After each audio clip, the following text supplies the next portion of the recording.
And hello, one and all, and welcome to my weekly review for NXT. We're going to take a look at what took place on the April 13th edition of NXT, and there was certainly a lot of good stuff that I thought took place on this week's edition of NXT on the heels of a tremendous NXT TakeOver Dallas. I felt like there was some solid wrestling, some foundations of potential future storylines that we could see play out in the weeks to come. I just thought from start to finish, this was another enjoyable edition of NXT. So without further ado, let's take a look at what took place. So we kick things off with Angelo Dawkins taking on the greatest man that ever lived, Austin Aries. Aries came out, opening contest, pretty much dominated Dawkins from start to finish. This was just a good showcase of what Aries has to offer. He hit some nice stiff elbows.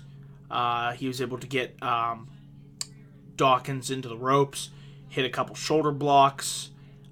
He was also able to hit the roaring elbow for the victory. So it really was just a showcase match to really, show the finesse, the power, the speed, the agility, everything that makes Austin Aries one of the best wrestlers out there today. So I had no problem with this match. It really didn't last that long, but it definitely made Aries look pretty dominant coming out of it. So great to see a double pickup and another win on NXT. So we'll see where they go with Aries in the weeks to come. Then we had a backstage interview with Samoa Joe.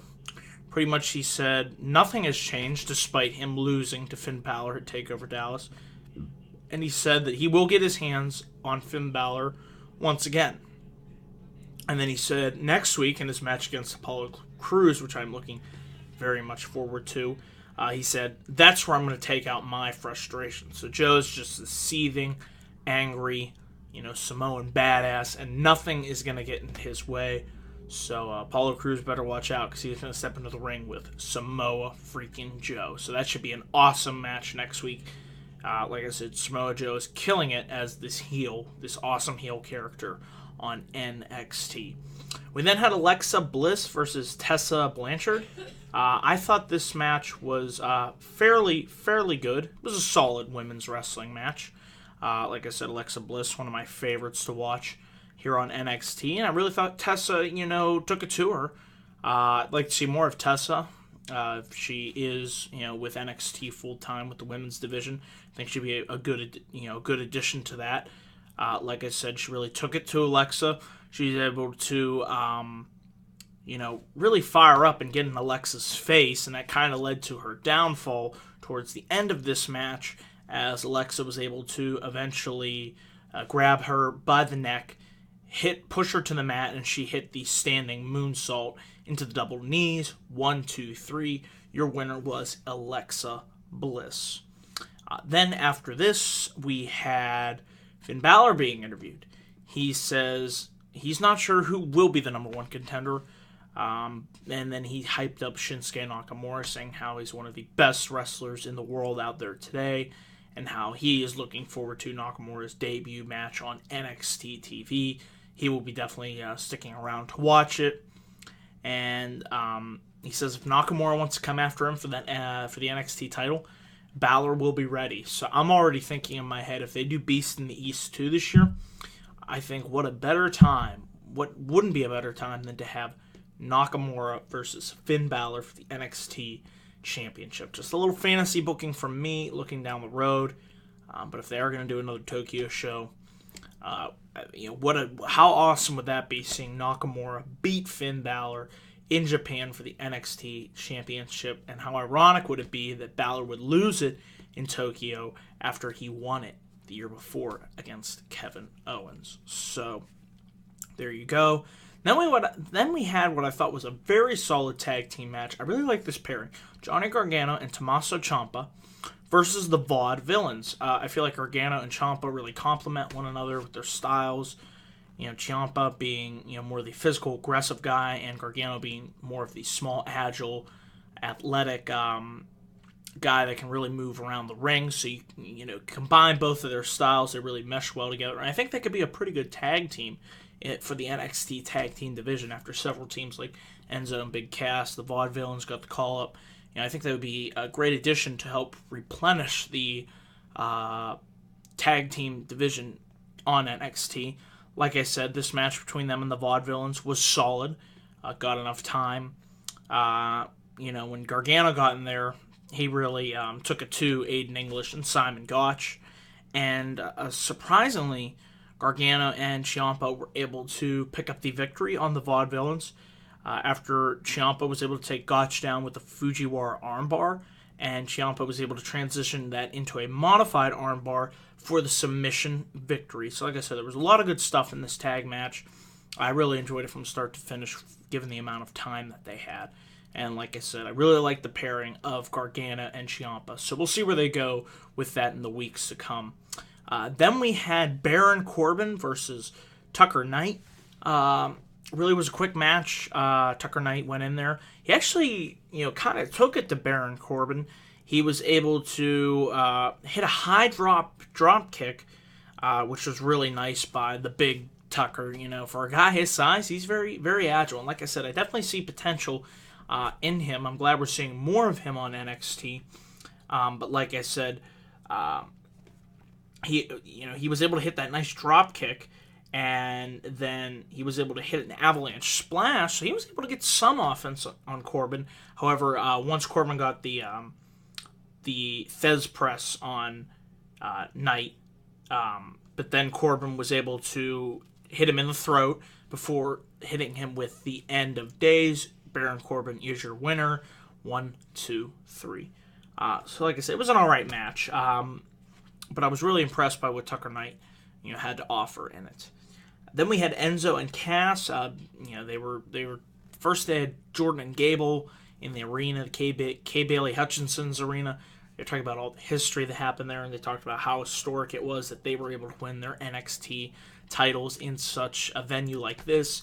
Enzo and Big Cass come up to them and say, that, they faced everyone in NXT except for you guys, and whether the titles would be on the line or not, they want a shot against Jordan and Gable. So next week, it's going to be Enzo and Big Cass versus Jordan and Gable. That should be, I can't wait for that match. That should be a great match.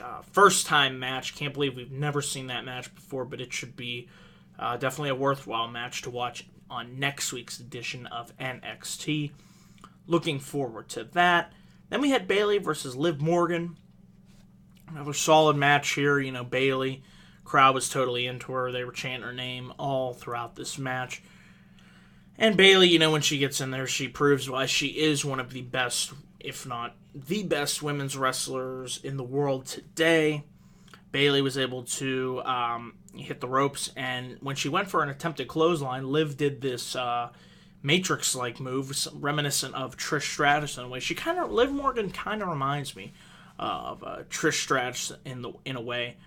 But like I said, Bayley was able to block Liv's side suplex attempt, and she reversed it into the Bayley to belly. 1, 2, 3. Your winner is Bayley. Afterwards, Bayley gets on the mic, pretty much says, despite losing to Asuka, Asuka was the better woman that night. However, Bayley's not going to let that deter her, and she will eventually be coming after Asuka's NXT Women's Championship. So I'm happy we're going to be seeing Bayley versus Asuka continue. Hopefully we can see them wrestle at the June TakeOver event. I believe that's June 8th. Don't quote me on that.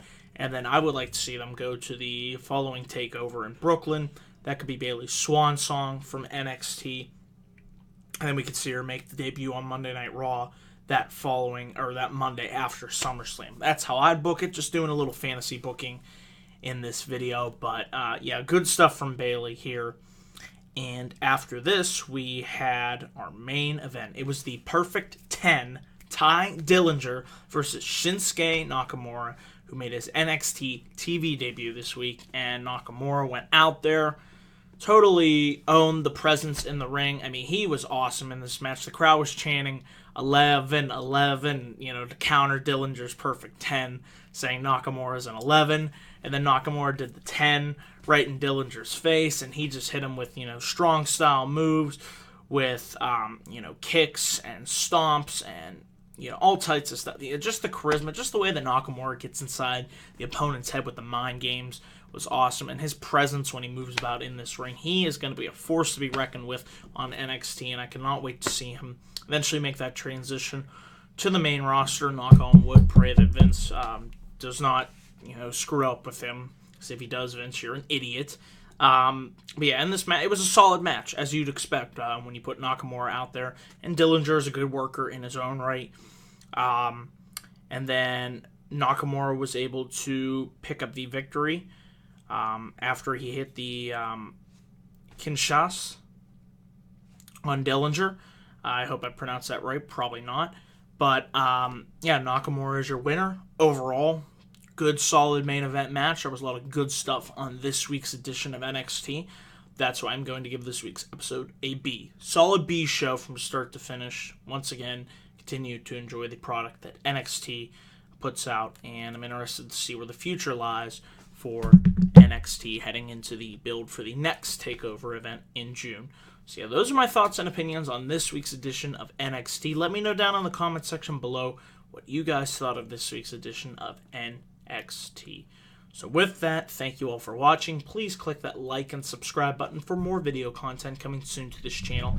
And be on the lookout for my next video, whenever that may be. So until then, take care, stay safe, and peace.